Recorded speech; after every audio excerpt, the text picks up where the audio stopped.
This is a clip from an earlier live stream. I know you're going to like it, so the link to the full video is down below. Check it out. I'll see you over there. And I was past tense, such a big fan of Brandon. I've listened to him for years. Charlie Kirk as well. Like I really, you know, it was the way I was raised. I believe in being a part of the wider world and knowing what's going on. And for sure, you know, all these things affect us. And I really see this world as God's world. And it's our, you know, we're stewards of that world. Anyways, big Brandon fan. I asked him to come on my podcast recently, and I did not think he was going to answer me. I was like, who am I? He doesn't know I exist.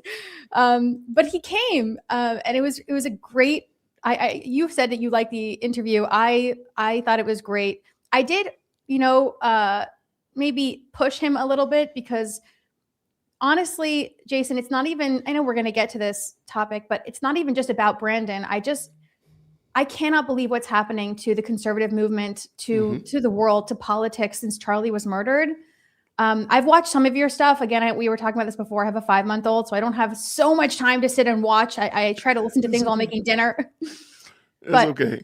I've listened to some of your stuff, and you have a voice of sanity. And that is so rare these days, and I don't know why. So I asked Brandon on, and then this whole debacle happened. Yeah. Well, let's, because the debacle to me, I feel like is the letdown of the conversation. I really thought that you had a great conversation with him, and the pushback that you say, to me, that's what Brandon needed, because several other interviews, I feel like they've just been softball, kid gloves, and not saying that you came off the top rope, old school WWF style, but I do think you asked some tough questions and said some tough things, said some names, as my mentor likes to say, the names must be named. Yeah. And you said some things that I think really put Brandon in a position where he had to say, you know, had to answer to these things. And I thought it was fine. I didn't think it was like, again, adversarial, or you're pushing back, or you guys hung the phone up on each other, cussing at each other, anything crazy.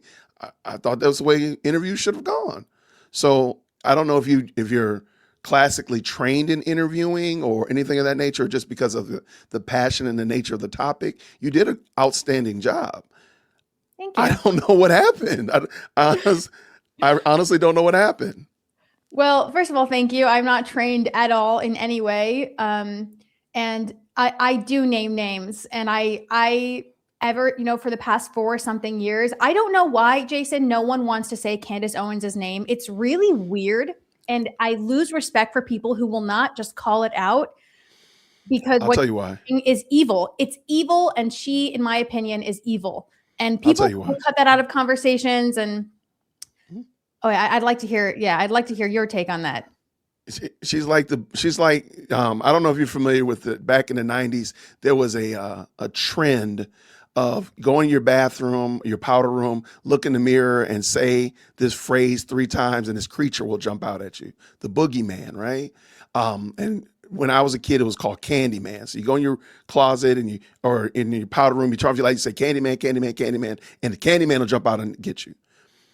That's who Candace Owens is to a lot of these people. Like, you just turn the lights off. Hold on, let me. That's scary. And if you say her name, watch out. She's going to come and get me. And Cantifa's going to come and get me. And they're going to jump into my comment section and say mean things to me. And if they see me at the grocery store, they're going to run over my left toe. Oh no. So that's the cult following that she's generated, that people, it's Bloody Mary. That's the name of it. Yeah. I was going to say Bloody Mary. Yeah, that's what it was too. And that's what she's fostered. There's no way in the world I'm going to foster that type of behavior. I don't want, if people come over to another channel, I want them to be like, man, I'm glad Jason said my name. I'm glad Jason said my name. Not Jason said my name and all these yahoos and crazy people came out and are talking ridiculous. So, but that's what she does, to answer your question. Yeah, honestly, I always say, when you see evil, run towards it. Don't run away from it. That's a biblical thing. Like, you know, King David ran towards Goliath. You run towards the evil.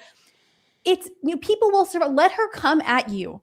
It is better. It is the moral thing to call out her evil and let her come for you. You will survive. You will be strong. And I have lost a lot of respect for so many people. Going back to my conversation with Brandon, We had an amazing conversation, and I read the Bible every single day. I call it the Torah. It's not just that I'm religious. I truly love God. I love spirituality. I love the Bible. And Brandon and I talked about that a lot. Like, it was a spiritual conversation. I'm not gonna lie, I didn't understand everything he was saying, but I thought it was a beautiful conversation.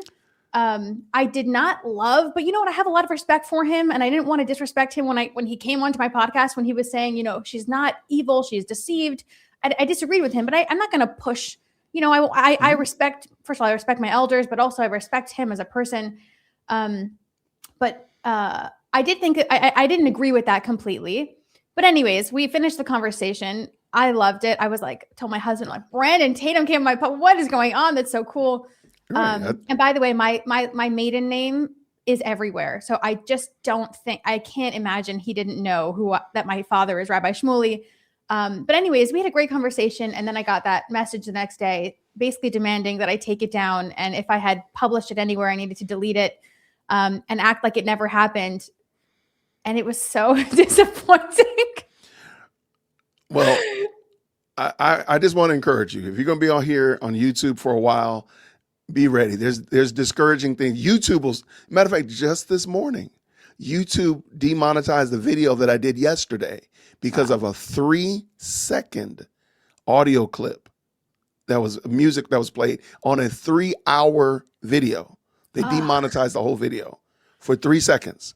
So don't be surprised. This is YouTube. YouTube is going to YouTube, and disappointments are going to happen. I got it removed. Don't worry about that.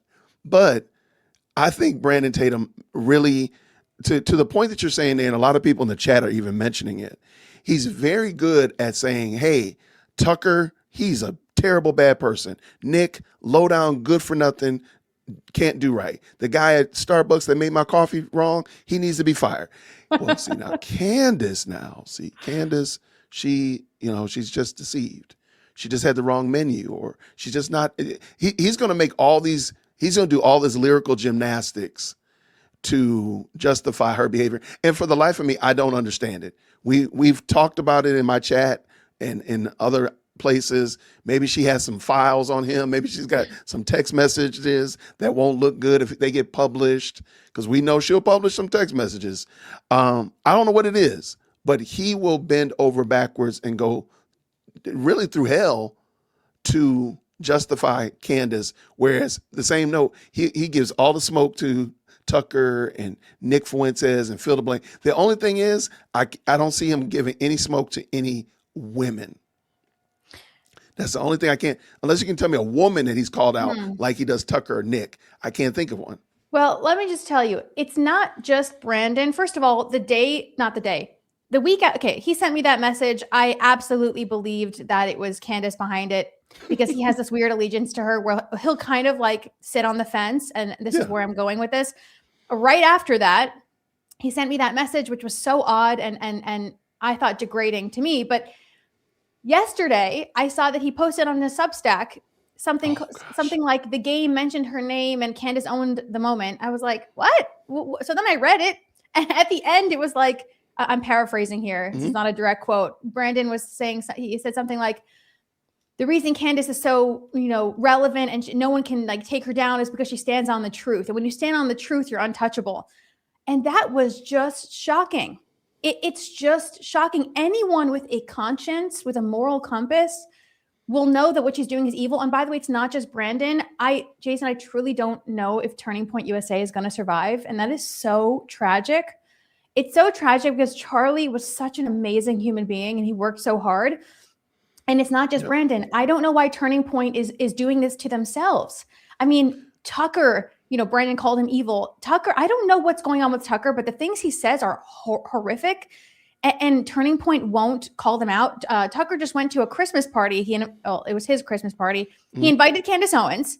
He invited Bryce Mitchell, I believe who's a UFC fighter, who said that Hitler was a great guy who all he was trying to do was kick out the greedy Jews from Germany. You don't have to be a Jew to know that that's sick. And Tucker invited all these people to his party, and Turning Point consistently continues to platform him. And they're almost like doing this to themselves. I don't get it. And you said before that, people are afraid of Candace coming for you. I know you liked that episode. This is actually a clip from a larger live stream. The link is down in the description, so you can go check it out. I hope you enjoyed it, and I'll see you down there. Grace and peace.